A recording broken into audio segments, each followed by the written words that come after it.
Hi everybody, my name's Gary from the Outdoor POV, and today we're going to take a quick look at the Hoka Rincon 3. The Hoka Rincon 3 is a lightweight racer trainer, and that is, to be fair, exactly what it is. You know, it's designed to be light enough to use on race day, and also, you know, cushioned enough to get in those big training miles. And I have to say, you know, usually a shoe like this maybe tends to be a bit stiffer, but my initial impressions, at least for now, are that the Rincon 3 it feels a little bit softer than our previous Rincon version. The famous Hoka Rocket is placed a little further forward in their racier shoes, and as you can see there, you know, it's quite flat, but then it just kind of starts to curve that front bit there, and that's kind of, like I say, through their racier range, the Mach 4 for example, and this, according to I suppose the data, encourages quicker cadence and a better upright posture. And although I've never kind of filmed my running style or even counted cadence, to be honest,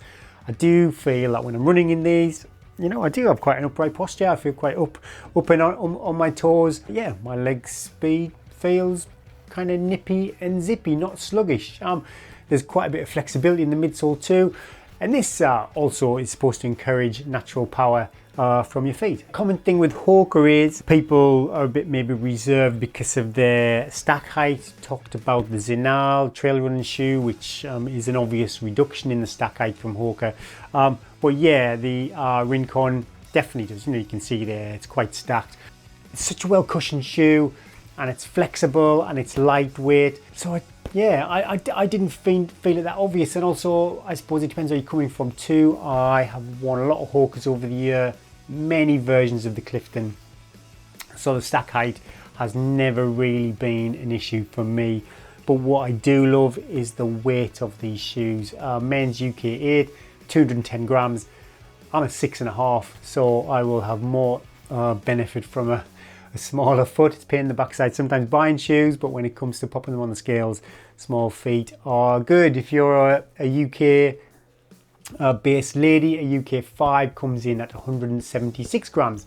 It's got quite a thin upper, which is pretty breathable. Autumn in the UK, but I have to say I've not experienced feet overheating. I've only done about 100 miles in these shoes so far. And also what's quite good, it's made from one complete bit of material.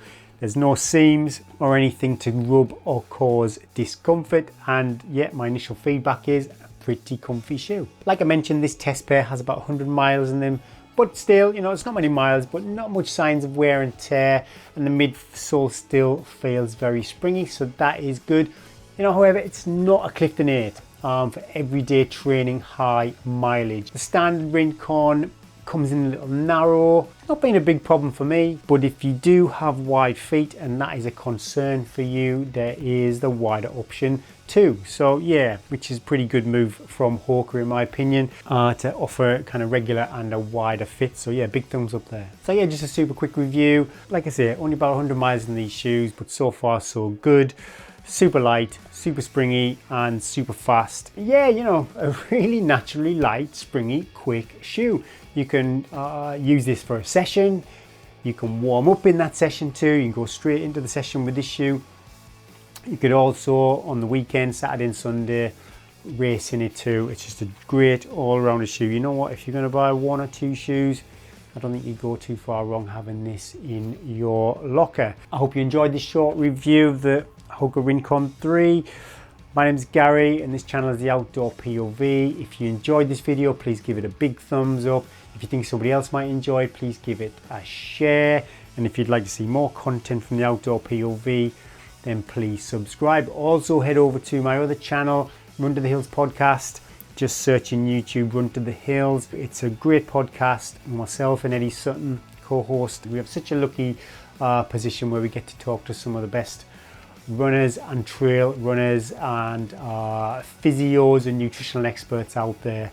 Weekly podcast that goes out on Apple Podcasts, Spotify, and probably loads of other platforms that I'm unaware of. So yeah, go over to one of those platforms and check out that podcast. That is it from me, everybody. You take care. I'll see you all soon.